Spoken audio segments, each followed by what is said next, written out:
Hello, everyone, and welcome to the W2 Amigos podcast, where we talk about passive investing, real estate, and all the money moves you can make while working your W2 so you can establish your financial freedom. Here to talk about their W2 journeys, your hosts and amigos, Nick Coulter and Xavier Marin. Nick, what's going on, man? How you doing today? I am doing excellent. Had a super busy night last night. Had to get some stuff figured out for the house I'm closing on today for a client, and then put it in offer for another client of mine on another house. So was up burning the midnight zip forms oil. Other than that, man, just excited to head into the weekend. It is Halloween weekend. Very excited to dress up as the Minions on Monday. What about you, man? What's new? Well, I'm going to be lame because we're going bar crawling for Halloween this weekend, and I'm the only one that's not wearing a costume. Costume is not really my thing. What? Everyone wants me to wear a turtleneck and chain and be The Rock.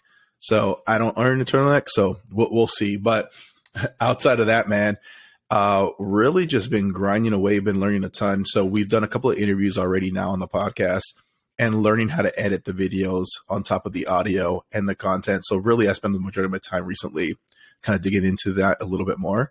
So it's been fun, but definitely need to rethink about the way that I'm approaching this because I have a full-time job. I have another somewhat part-time job. I also manage my Airbnbs and then also do editing for the podcast. So at some point, I got to figure out how to be able to prioritize and manage my time a little bit better. Yeah, let's outsource that. I'm more concerned. Why wouldn't you want to dress up as The Rock, bro? That's a sick costume. You love The Rock. I love I'm just not a big fan of dressing up. That's just not my thing. But you would look so good. All right. Anyway, speaking of dressing up, why are we wearing all black T-shirts today, X? Because we interviewed one of our favorite individuals in the world, the one and only Tony J. Robinson from the Bigger Pockets Rookie Show. That's why we're all wearing black shirts today. Yeah, we had a phenomenal time interviewing Tony. It's funny. We all used to work together, and I've always had a high level of respect for Tony because he was a very successful executive with us, and he was a young father. At that time, him and Sarah were just dating. He seemed to be a great boyfriend. I mean, we just clicked really well. And I think part of the reason is we knew eventually we would all be destined for greater things. So it's just so exciting to have him on the show at the position he's in, see the business that he's grown. She shared a lot today with us about lessons learned for him. I think one of the biggest things that I'm taking away is you have to make decisions with your vision and your why for you in mind so that you make the right decisions. Be laser focused on that, protect your why and your vision, and make decisions according to that. Because if you're not doing that, you're going to end up trading your W-2 for something you may not enjoy long term. So that was me. I really loved it. What about you, X? Yeah, what I loved is when he took us back to during his time in college and early on his W-2 journey, he talked about how a lot of the little things he was doing back then scaled up to where he is now. So he talked about doing a lot of graphic designs back in the day. He had a podcast before. He's done all these little things that ultimately over time was the center block in his foundation to what he's doing now. So the biggest thing I took away was don't underestimate some of the little things that you're doing right now, because you never know 3 to 5 years from now, like how big of an impact that's going to have for your future. Absolutely. Let's not make the listeners wait. I'm sure they want to hear what Tony has to say. Let's get into it. Let's do it. All right, W2 Amigos, we are here now with the famous, the one and only, the perfect T-shirt wearing Tony Robinson, man. How are you doing today? Dude, Nick, X, I'm excited to be here, guys. This feels like a reunion of sorts, but under different circumstances. And these circumstances are a little bit cooler than last time here. So I'm excited to chat. Absolutely happy to have you, man. Yeah. All right. So, Tony, I mean, we know each other. We've worked together in the past. Reunion is much better on this side, as you said. So I'm sure our listeners are excited to hear a little bit more about your story and a little bit more about your personal side. So hit us with it, man. What do you have for us? Yeah, no. Well, again, guys, thanks for having me on. But for those who don't know me, my name's Tony J. Robinson, not to be confused with Tony Robbins, the motivational speaker. And oddly enough, there's also another Black guy who's an investor named Tony Robinson. So I'm not that guy either. So I got to throw the J in there. But I'm a father, husband, live in Southern California. Been here pretty much my whole life. And a lot of folks might know me from the Bigger Pockets Real Estate Rookie podcast. We're like a top business podcast across the United States. My wife and I also run the Real Estate Robinsons YouTube channel, one of the largest YouTube channels dedicated to investing in short-term rentals. We got Instagram, TikTok, all those other profiles out there as well. We pump out a lot of content, but the focus of our business is by and large investing in short-term rentals. So we've got, I don't even know, dude, at this point we're like, I don't know, we're like almost 32 or 33 properties right now across a few different states. And it's been a wild ride. We got our first property right in the beginning of 2020. So this last couple of years has been nothing but a lot of scale. But yeah, man, it's been a good ride. We've learned a lot, made a lot of mistakes, but the business has grown and we're excited, man. So that's amazing. 32 doors in that time. Obviously, you had it all planned exactly like that. You're going to start with short-term rentals the entire time. So tell us a little bit about your W-2 background, if you can, and kind of what got you started into the investment realm. Yeah, and obviously that's what kind of brought all of us together, right? Is where we started our careers at. So, I graduated from college in 2015. And shortly after graduating, I got a job at Target, one of the distribution centers, and that was my first like big boy job, and I definitely learned a lot about the workspace and being a leader. And but it's funny, man. I don't know if I shared this with you guys either, but I always knew I wanted to work for myself. But obviously that takes time to kind of get to that point in your life. And when I got that job at Target, I was making $60,000 a year. And I was like, holy shit, this is more money than I've ever made in my life. I was like, maybe I'll just do this, right? Like maybe I'll just like climb the corporate ladder and, I'll eventually make $100,000 a year. Like life will be great. Like that was my thought process as a 24-year-old coming out of college. And then I remember, like that first or not promotion, but like that review cycle where you get your first raise. And I sat down with my boss at the time and she said, Tony, you've done an amazing job. Everyone's super happy with you. And, we just can't thank you enough for all of your hard work. I'm so excited to give you your raise. You're going from $60,000 a year to $61,500 a year. And I was like, all right, And it was that moment for me that just like validated that it's like, dude, I put in so much blood, sweat, and tears into trying to be this all-star employee. And what I got back was like a 2% raise. Right. And it's like, how long will it take for me to actually build wealth if my income is only increasing like $2,000 a year. Right. So I learned a lot at that job, but I also learned that I wasn't built to be an employee long-term. So fast forward a couple of years, I leave Target and getting a big promotion to go work for Tesla as they were trying to build out their distribution network.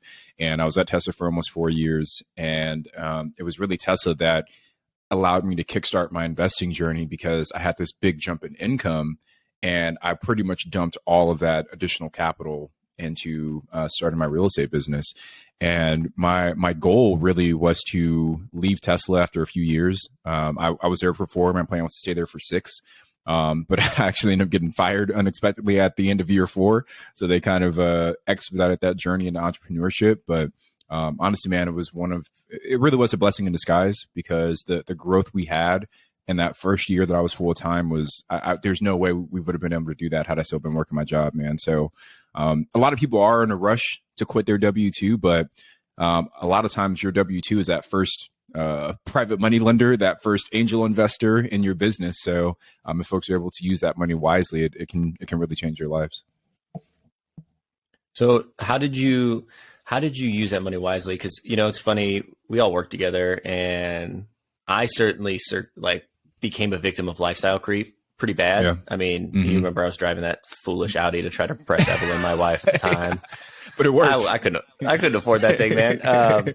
So how did you, when you made that transition, because I remember when you left, how did you not let lifestyle creep eat away at that jump in money? Because you're working for a big time corporation. I know there was a lot of perks financially with Tesla came with it.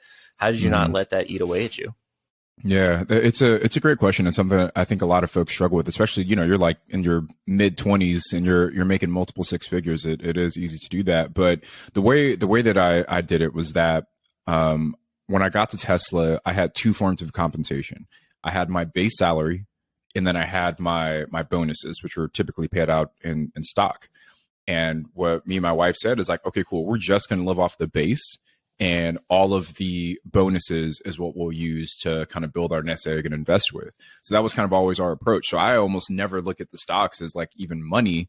It was just like, that's what's going towards the business, and we're just going to live off of this piece.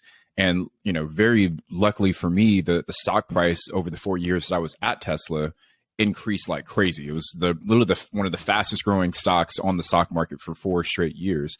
And we were able to take those proceeds and build up both the nest egg and have the capital to invest with. But I think, you know, you say lucky, but you put yourself in a position to get lucky. And I think that's what a lot of W-2 investors fail to realize. You had a cush job. I mean, I'll tell you, I was working with you. Like, no one was going to get rid of Tony at where we were at. They were even trying to promote you before you quit, if I remember correctly, for my spot that I left. So, you know, you took a risk. You took a risk from a cush job. You knew you could do, you knew that you were going to scale eventually to jump into a new role. And you put yourself in a position of being lucky. And I think that's important for the W-2 investors to hear, is like, put yourself in a position to earn more and be lucky, and then save once you get there. Dude, Nick, I'm so glad you said that, because I personally think the fastest way to increase your income as a W-2 earner is to leave, right?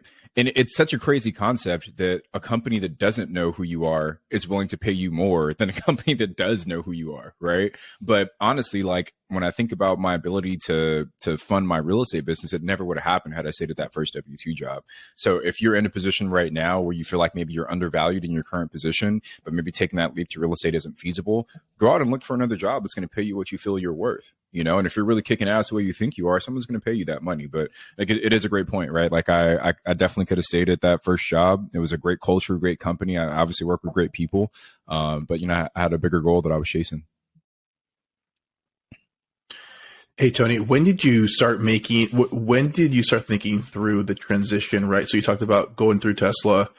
Is that when you just started to think about, hey, I want to start investing in something different, I want to start pursuing real estate, or was this something earlier on? So walk me through your thought process of when you decided to kind of make that first step. And did you start off with short-term rentals? So, I mean, I always knew I wanted to work for myself, and my dad had kind of dabbled in real estate throughout my life. And he always kind of preached the importance of having some kind of passive income outside of your W-2. And it's so funny. My dad actually went through a very similar experience in his W-2 career. He was almost the exact same age as me, in his early 30s, had a home, 2 kids, married. And he had been at the same company from his early 20s up until that point in his mid 30s. And, you know, he climbed the corporate ladder and started off as like a low level worker. He was a general manager and just like really like crushed it. Right. And he gets to work one day. The owners of the business come in and says, hey, we're going bankrupt. You don't have a job in 7 days. Right. So it was a really difficult time for my family. My parents had 2 houses. They had one house they were living in. They had a rental house, and they ended up losing almost everything because my dad was a breadwinner, and, you know, trying to go out and get another job at that point was really difficult for them. So he always preached to me, as I do, like, you never want your entire livelihood to be based off of a company, because you never know what their plan is. So I always knew in the back of my head, I had to have something else. It was just a capital. There was the constraint for me, right? You're making 60 grand a year.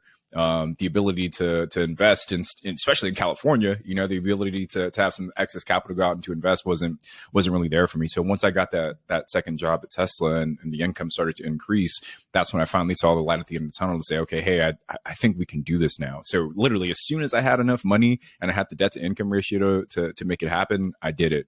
And I got the job at Tesla in 2017. We bought our primary residence in 2018.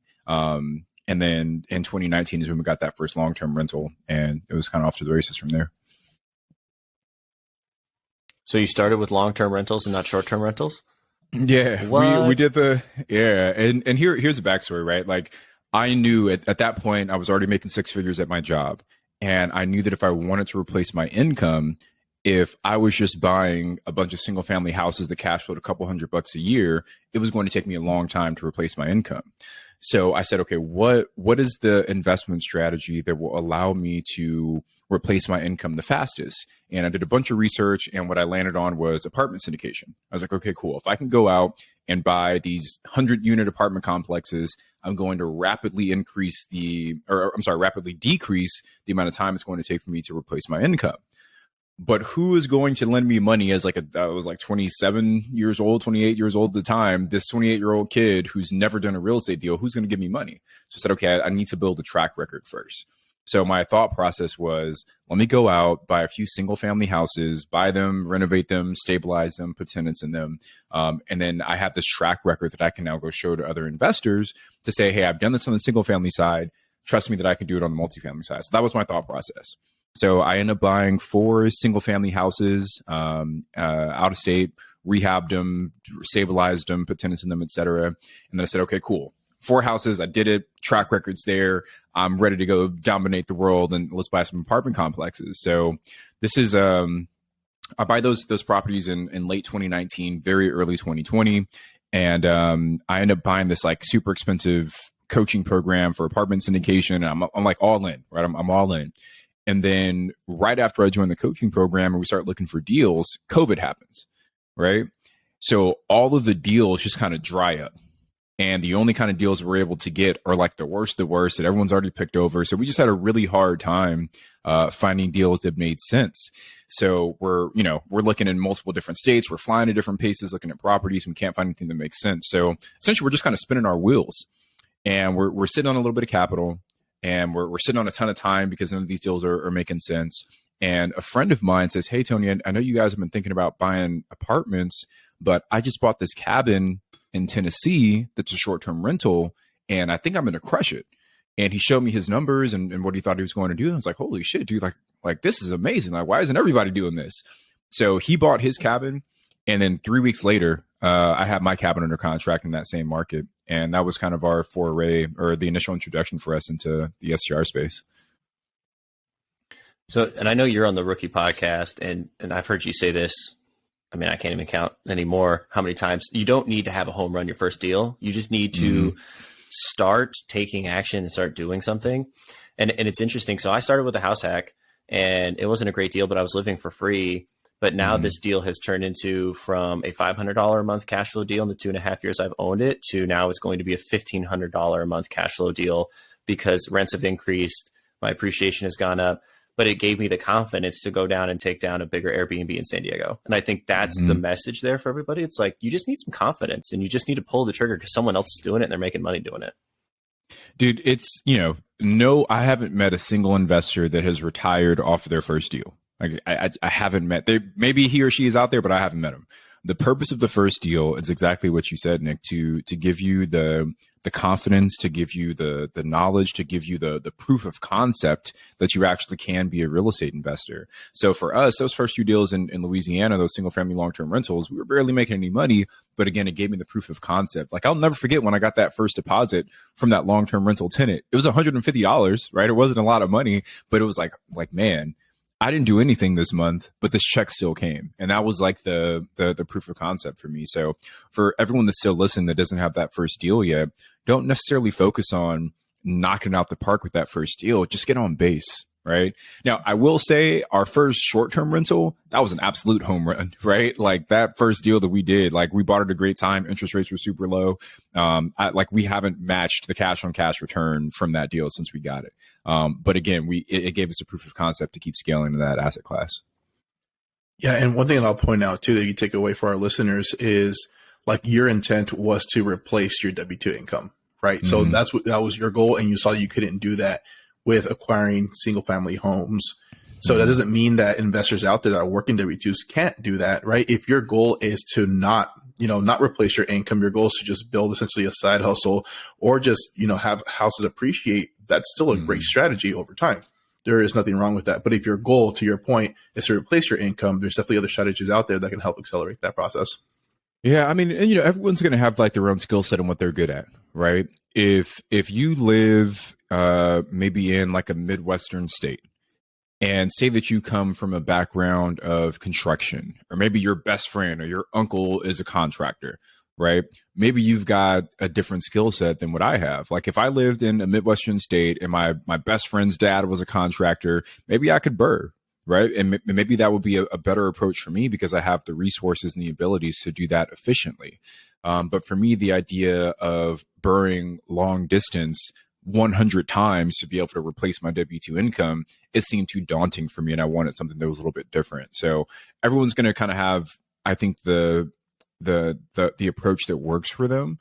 I think what you have to look at is asking yourself and being honest with yourself about which one of those strategies does make the most sense for you, right? Maybe it's flipping, maybe it's BRRRR, maybe it's buying turnkey, right? Maybe you have a lot of capital and you just want to go the turnkey route, right?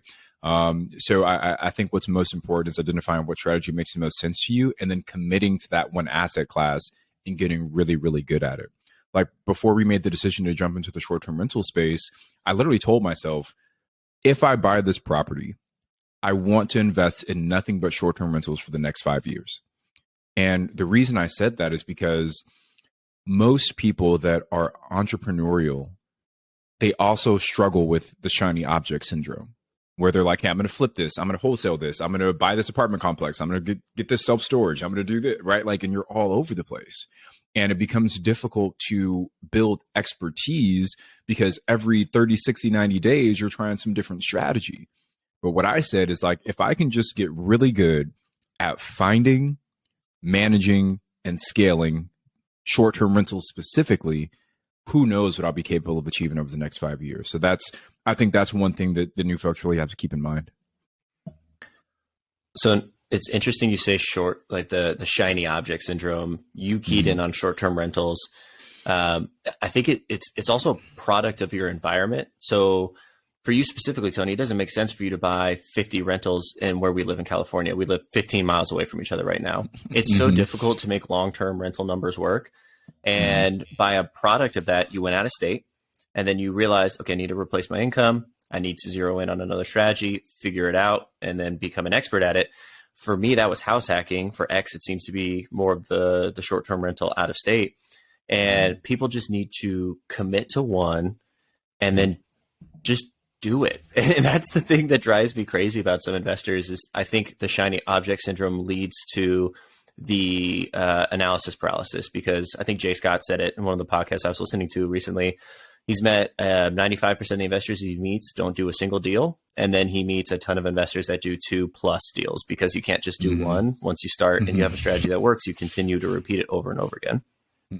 Yeah. And people get so caught up on which way to go, and just decide, right? Just make that decision and commit to it. You can always pivot down the road, but I think making that decision and committing is the most important thing. Absolutely. So I want to talk a little bit about, what do you think helps you propel your business? So, you always wanted to work for yourself. You were probably staring down the barrel at Tesla. I want to be here 6 years. 4 years was your cut time. What skills do you think really helped you build your own business that you developed at your W-2? Because I think that's a super important piece a lot of investors miss, is your W-2 is almost like your practice runway to build your own business if you want to do that long term. It's crazy, man, because it's like, as I look back on my life and I reflect over all of the different things I've tried, it's like everything I'm doing today is this culmination of all these other things that I dabbled with in my early 20s.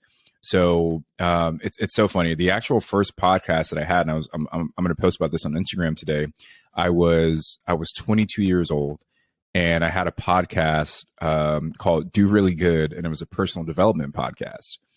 And I had a blog that went along with that. So I was putting out like an article a day, one podcast a week, and it's like through that experience, I learned a lot about digital marketing. And actually use that podcast and that blog to get a job as a digital marketing agency. So my last 2 years of college, I worked in a digital marketing agency. So I learned about Facebook advertising and content creation and all these other things around like building an online presence, right? So that was like one thing that I had in my toolkit was this digital marketing experience. Then I get this career job at Tesla where I'm, by the time I left, I had 7 buildings in my network, like 700 people across these different facilities. So I got really good at leading people, setting the vision, holding people accountable, creating KPIs, processes and systems. Like there was this box that I got really, really good at. Right. And then in the meantime, like while all this other stuff is going on, I'm really educating myself about real estate investing and, how to analyze deals and how to choose markets, how to do all these things. Right. So when I take a step back and look at where I am today, I have the real estate business, but a big part of what fuels my growth in my real estate business is my digital presence. And it's like, had I not dabbled in all that stuff in my early 20s about building an online platform and how to do those things, I don't think that my business would have the growth that it's had today. So one of the things I always preach to people is, if you want to build a business at scale, people need to know who you are. And you can do it the old school way, where maybe you're shaking hands at meetups and you're networking that way, or you can leverage the power that, you know, we have in 2022 of your digital presence. And I lean into the digital piece. So I do think a big part of the success we've had today was our early investment into building our platform so that more people knew who we were. But outside of the platform piece, Nick, I think, me personally, one thing that I'm really good at is I don't get rattled very easily, right? When shit hits the fan, things could be going terrible, things could be going great. I'm pretty even keel either way, right? Like it takes a lot to rattle me. And I think that's helped me a ton as we've come across different obstacles in the business. Second, I think I'm like really aggressive in educating myself and learning all the things I need to learn about whatever topic it is that I'm trying to teach myself. So I'm reading books, I'm talking to people, I'm the podcast, like I'm really, really good at going deep. But then second, I'm good at implementing those things that I learned, right? I think people stop short at, I read 12 books this year, but okay, of those 12, what did you actually implement? What did you actually put into work or into play? So I think I've always been really good at that piece. And then the third thing is that, and this is from my corporate job, is that I've gotten really good at identifying talent and managing that talent. So we have some rock star people that we've attracted into our business that have helped with that scale. And we 100% cannot be doing it ourselves without the people that we have around us. Man, I got to ask, where's the motivation come from? Because we've known each other for a while, Tony. You're a great father. I mean, you're new into the husband game, but it sounds like you're a great partner. At least that's what Sarah tells me. But you're now a well-established, successful real estate investor. Where does this motivation to continue to keep learning, growing, and developing? Because I think that's something that a lot of listeners could admire from anyone, but especially someone that's at the position you're at. Like, where does that come from? Yeah. It's almost a double-edged sword though, Nick, right? Of this like desire to grow and get better, because sometimes I have to ask myself, it's like, when is enough, right? Like at what point can I just like sit down and rest and say like, okay, cool, we did what we were supposed to do. And I always think about, like, did you guys see the Avengers movies? Of course. Oh yeah. Right. X, have you seen them? All of them. Yeah. Twice, so, 3 like times. Thanos, right? The yeah, right. So you guys remember Thanos, right? He's on this hunt to get all the Infinity Rings and do the little snap, right?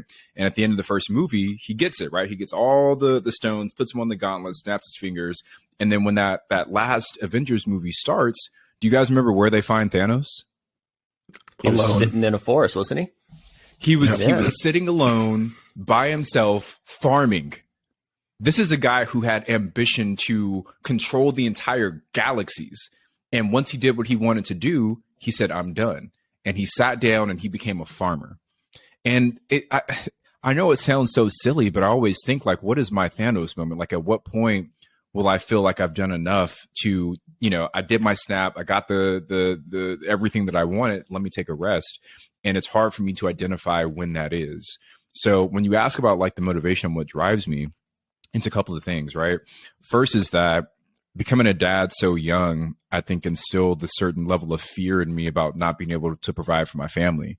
And that's, you know, I've been a dad. I'm 31. I've been a dad since I was 16. So that's literally 50% of my life at 30 years old. I've been a dad, right? And I've had someone depending on me for their livelihood. So there's always this fear that I won't be able to take care of him, which is a big motivating factor for me. Second, I grew up, we weren't poor by any means, right? But like, dude, when I went school shopping, we put our clothes on layaway, right? And I would pick out my clothes at the end of 7th grade, and then I go pick them up right before 8th grade started. Like, that's how we shopped for school clothes the entire time, right? We never went on vacations. Like, you know, like it was like money was tight, right? So I always grew with this scarcity mindset around money, that is there ever going to be enough? So when I look back and I'm like, okay, me becoming a dad at 16, this like scarcity mindset of money growing up, it really is, I think, fear that drives me a lot to kind of keep growing and keep building, because I don't know if like maybe I wake up one day and it's gone, right? So it's like, if I just build it big enough, even if things, shit hits the fan, I'll still have something to fall back on. So it's honestly probably a really unhealthy reason to build a business. But I do feel that's a lot of what drives me. So, and I think a lot of us fall victim to that. You have one of the largest short-term rental businesses out there on social media in actuality. And X has a full-time W-2 job. He is also helping a fairly large company grow in commercial real estate acquisitions. And he's also helping run and co-host a podcast. I have a full-time W-2 job. I'm a investor-friendly agent down here. And I also tried to co-host and run a podcast. Luckily, X does the majority of the backbone work here, folks. So give him the follow because he's the one doing it all. But I find that happens to us in this financial independence space because we just can't stop. And the question I wanted to ask you is, how do you find balance to be a good dad, to be a good husband, to be a good business owner? Because that's something I think I personally struggle with.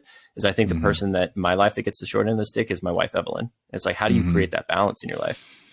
Yeah, I mean, first, I think I'm in a fortunate position, maybe a different position than a lot of investors in this position, because my wife is also my business partner, right? So it's like, usually when you're married, you're in a relationship, your spouse goes off to do their day stuff, you go off to do your day stuff, and you guys just kind of talk about it at the end of the day, like, oh, how was your day at work? And you kind of know, the names and the face of the people that she interacts with or he interacts with, but you don't know the intricate details of the day because you're not there. But with me and my wife, it's like, she is my coworker, right? So like, we were literally talking before this call about like some stuff we had to order for a rehab that we're doing. So I think there's a certain level of integration that we have between our personal lives and our business lives. It allows us to be a little bit more connected than the average couple. But I do have to oftentimes remind myself that a big part of the reason why I wanted financial independence was so that I could have time for my friends, for my family. And it's crazy, man. Like, we were just on vacation, my wife and I, a week or two ago in Mexico. And on that vacation, we talked a lot about like, what do we actually want our days to look like? And right now, the last 2 years, 3 years that we've been building this business, it has been like nonstop the entire time. And we had to have like a really frank conversations with ourselves to say, this isn't the life that we want. Like, we don't want to be going this fast forever, right? Like, I want to be able to have some freedom during my day to, go to the gym at 3 o'clock or 2 o'clock when nobody's there, to, take my mom out to lunch on a random Wednesday and do all these other things that we haven't quite had the time to do. So I think a lot of it, this is a long-winded answer, but I think a lot of it, Nick, is just being aware of what your goals were initially to pursue financial freedom. If your goals were initially just to have a bunch of money, okay, cool. Then let your life, kind of support that goal. But if your main motivation in seeking financial independence was you wanted to be able to spend more time with the people that meant the most to you, like, then that's what you should be doing, right? Like my grandma's staying with me right now. She's 88 years old, right? And I love her to death, and I haven't got to see her as much as I would like to. But like, the moments that I have with her while she's here with me are moments that I'll never be able to get back. And being able to be fully present in those moments is what's important, right? So it's really trying to balance that drive to grow, to do more, to get bigger, for more money, more this, more that, with also saying like, well, hey, we have a limited amount of time on this earth. And when I'm laying on my deathbed, how important really will my net worth be? How important really will the unit count be, right? What's more important is, man, how many amazing memories was I able to create with the people that meant the most to me? Well, I think to your point earlier about setting a vision in the W-2, if you have a laser focused and laser clear why on what you're doing, I think it allows you to make better decisions while you go through growing that business. Yeah. And I think sometimes your business is going to have to grow at a slower pace so that you can be true to what's really important to you. And you see so many entrepreneurs who say that they want time freedom, but yet they go out and you build this business that doesn't support that goal whatsoever. Right. And that's literally where I'm at today. And I had that realization to say, I fucked up somewhere along the line. I got to go back and fix this so that it supports the life that I actually want. I mean, I think our listeners probably just had their brains explode. They're like, Tony J. Robinson fucked up? Like, can I fuck up like him? Goddamn. That, and did he just say the F word? Yeah, we're not sponsored yet, Tony. Drop him, man. Drop as many times as you want. Oh, love it. Well, Tony, I know we're kind of getting a little bit close on time. We're going to transition over to some of the standard questions that we ask all our guests. Yeah. And stay tuned because Nick likes to throw a random question there in the end. And you know Nick, so you can imagine it's going to be a doozy. It'll be appropriate. I promise, Tony. All right. Here's the first one, Tony. What is one piece of action a listener can take after listening to this podcast? If I can give folks like one actionable thing that I think applies to everyone, it would be to think about like your ideal day, right? Like if you could wake up and spend your day in the exact way, or maybe like the ideal week, because one day might be too tough, but if you think about like your ideal week, what would that look like? And let that be the foundation for how you build your business and how you make decisions. Because for me, my ideal week would mean no work. Like, I don't think I'm the kind of guy that could ever just like not do any kind of work. Like I enjoy working and I enjoy working on hard things, but I also don't want it to control my life. Right. So for me, the ideal week is having the freedom to, like I said, take my mom out to lunch or, be there for my son to pick him up from school and ask him how his day was or get him to practice and do all these other things, but also have like really cool businesses that I'm growing and growing with really cool people. And my goal now is to be able to, take a step back and construct my life around that vision of what that ideal week looks like. So for those of you that are maybe at the earlier phases of your investing journey, if you can get clarity on what that looks like today, then as you start to scale and grow and build, you can make sure that you're protecting that vision and building a business that supports it instead of competes with it. That's amazing. My ideal week is recording episodes with X on the W2 Amigos podcast. Just so you know, X, I just wanted to tell you that you're my ideal week, bro. You're just trying to make me blush again now that we're fully on video now, aren't you? Yeah. Tony, the first time I called him my best friend and was on the podcast, I did it on purpose to see his reaction. It was priceless. All right. So, Tony, what's one thing your W2 allowed you to, or how did your W2 allow you to pursue some of your financial goals? It was the capital was the big one, but it was also, like I said, the business skills and the leadership skills, and the business building skills. So here's something I think a lot of new investors get wrong. When they start, they think about themselves as only investors. Like, hey, I'm buying this property, or I'm buying this property, or I'm doing this flip, or I'm wholesaling this deal. And while it's true that we are taking those actions, we are not just real estate investors, but we own a real estate business. And that distinction is small, but it's massive in application. Because if I'm a real estate investor, then maybe all I'm focused on is, man, I need to get really good at finding deals. I need to get really good at analyzing deals. I need to get really good at managing tenants. But if you're building a real estate business, that skill set is very different. If you're building a real estate business, you need to get good at sourcing good talent.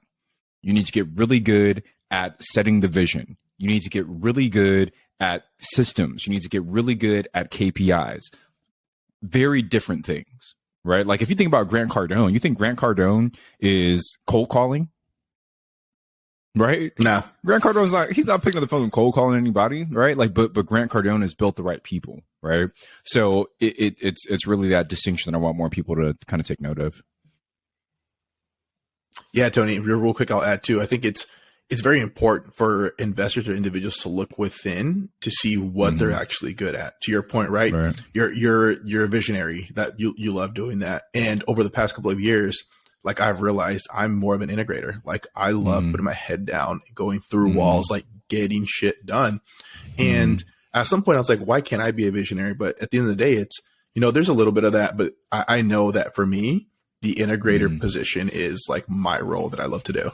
Yeah. And that was a big realization for me too. And I actually realized that in my W2 job at Tesla, because I was like, I'm really good at thinking about ways, like complex ways to solve these big problems. And like, hey, wouldn't it be really cool if we did this? Or wouldn't it be really cool if we did this? Or like, that was literally me all the time with my team at Tesla. But when it came down to like, okay, Tony, we need you to go to do 1, 2, 3, and 4. Dude, that was like I couldn't do it. Right. Yeah. So it was this like self-awareness moment that I had at Tesla to say, I'm really good at the ideas, but I need to surround myself with people that can bring that idea from this, ephemeral kind of super unclear thing to something that's more tangible and something we can execute on. Well, the way I've always associated that in my mind is like, what do you pull joy from? So like I pull joy from meeting people, sharing my journey, helping them get to where they want to go, doing these things. I also find joy from seeing people be successful. And that's ironically my W-2 where I find success. And so I just like compartmentalized everything else and just put it over there. Yeah. Like I can get people that work for me that can do all this stuff because I'm not good at it. So why spend my valuable time when I could, velocity of time, I think is the thing. Spend my time doing the things I'm really good at because that's going to get me my highest return on investment. All right, Tony. So next question here. What's one thing that you would have done differently with your W-2 income? Ooh, that is a good one. One thing I would have done differently, honestly, I feel like we did a pretty good job with the income that we had. Like my last 4 year working, we were able to save like $400,000 that year. So it's like, I think we were still able to live like a comfortable, like middle class life in Southern California, but we were very disciplined in making sure that the majority of those bonuses and stocks were going towards building that business. And then when I got fired, I didn't have to really freak out about, oh my God, how am I going to feed my family? Because we got so much money saved up. And that really gave us the runway that we needed to go full time into the business.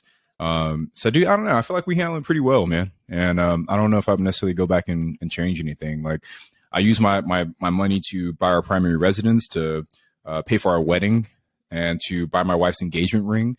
And outside of that, it was pretty much all going into our investment portfolio. Did you say 400,000? Yeah. Damn. Hey. That's a whole ass number. that's oh man. All right. So last one, me, I got the weird question. We're going to keep it Halloween themed, for this example. What's your favorite Halloween costume you ever dressed up as, Tony? Oh dude, I dressed up as Ed from Good Burger. Maybe like 8 years ago. You guys remember Good Burger? Of course. Welcome to Good Burger. Yeah. So I bought like the dreads, like a Jamaican dress, but I cut them short like Ed. And I went to the thrift store and found like a shirt that looked like Ed's. And then I went to In-N-Out, got a hat, but then taped over the In-N-Out and put Good Burger. Dude, and we went to this like this big Halloween party. So I used to work at a radio station. So it was like this massive Halloween party the radio station threw. And literally as soon as I walked in, it was almost like I was a celebrity because everyone was stopping to take pictures with me. And they're like, Tony, do the voice. I was like, hey, welcome to Good Burger, home of the Good Burger. So it was cool, man. That was probably the best costume I had.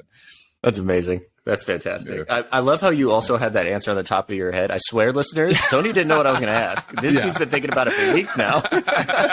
Well, it's so because we had that meetup last night. I had we run a local real estate meetup, and it was a Halloween themed meetup last night. So it was top of mind because I was debating on if I should go as Ed, but I ended up going as Gerald from Hey Arnold instead. So it was one or the other. I did see the pictures. The Gerald was pretty good. I'm not gonna lie to you. That was number 2. That's my number 2, guys. All right, Tony, I appreciate the time, but we want to make sure that our listeners know where they can find more about you. And I'm sure they're already following you, but where can they get a hold of you? Yeah, absolutely, guys. I mean, we're kind of all over the place right now, but on Instagram, it's at Tony J. Robinson. If you guys want to follow us on YouTube, it's at The Real Estate Robinsons. If you're a podcast listener, which I'm sure most of your audience is, you can find me at The Real Estate Rookie Podcast. And if you guys want to learn more about our investment business, head over to alphageekcapital.com. So alpha like alpha male, geek like nerd, and then capital.com. That's amazing, guys. Please make sure you head over, listen to a rookie episode, give it a 5-star rating because the content's amazing. Drop Tony and Sarah a subscriber notification on YouTube. Watch some of those videos. Get the thumbs up going on there. I've learned a ton from them. And I'm also shamelessly stealing Tony's Instagram content layout. So I actually sent it to my Upwork guy and was like, make my videos look like him. And he couldn't do it. So I'm on to the next guy. So please, guys, go give him a follow. Show some love. We really appreciate the time today, Tony. It's been fantastic. Thanks for dropping some bombs on our audience. Hey, Nick X, guys, I'm happy to do this whenever you guys want me back. I'd be, I'm humbled and honored to be a guest again, guys. So we can get maybe more into the nitty gritty, the short-term rental stuff next time. But guys, I really enjoyed myself. All right, guys, that was Tony J. Robinson, one of the most, I would say, introspective guests we've had on so far. I mean, I think we got down like the philosophy and the way of life questions a little bit, which I loved. X, what'd you think, man? Tony is one of those individuals where we had to cut it, I think, within the hour mark of 45 minutes. We could have easily done a 3-hour episode of the interview with Tony. Love his approach. Love the way he views things, the way he just delivers his message as well. Yeah, absolutely love the way that, what he's doing right now. Yeah, I mean, we could have talked for hours, and it's funny because we're all buddies, and we could have probably just BS'd for a while. But yeah. I think it was really cool to just spend that time. For me, I think one of the listeners, the things that they should be taking away is level up your income through your W-2. Tony did it by leaving his company and taking a pretty high promotion and then progressing there really quickly. Know your worth. Make sure you're leveling up your W-2 income. And put yourself in a position to make that W-2 your angel investor for your first couple of deals so that you can get the credibility to do what you want long term. What about you, X? Yeah, one of the biggest things I took away from his interview was essentially not only about your why are you doing this, but following up with yourself on, are you still doing the things that you're doing because of your why? Right? We all talk about that shiny choice syndrome where it's really easy to be sidetracked of whatever it is next. And sometimes asking yourself like, hey, how much is enough? Or am I doing things for the right reasons? It's always good to take a step back and just understand, am I reaching that goal of why I first started in the first place? If you're not doing it, then you might need to just pivot and make sure you get back on track. And if you are, props to you. Keep going for it. Absolutely. All right, guys, that is our W2 Amigos podcast interview with the amazing Tony J. Robinson. If you guys can, please jump over, as we talked about with Tony, and give the Rookie Real Estate podcast a listen and a honest review. It's fantastic. If you could do the same for us, give us an honest review on wherever you're getting your podcast needs, Spotify, Apple Podcasts, Google Podcasts, Potato Podcasts, I don't know. Do whatever you can to give us a review. Honest, we'd love to hear your feedback. If you're not already, please give us a follow at our Instagram, YouTube, and TikTok, the W2 Amigos. We'd really appreciate the support. If you want to get a hold of me, hit me up on those same platforms at The Phi Family. And what about you, X? You can find me on TikTok and Instagram at XavierMarin_. All right, guys. Until next time, we are your W2 Amigos. Have a happy Halloween.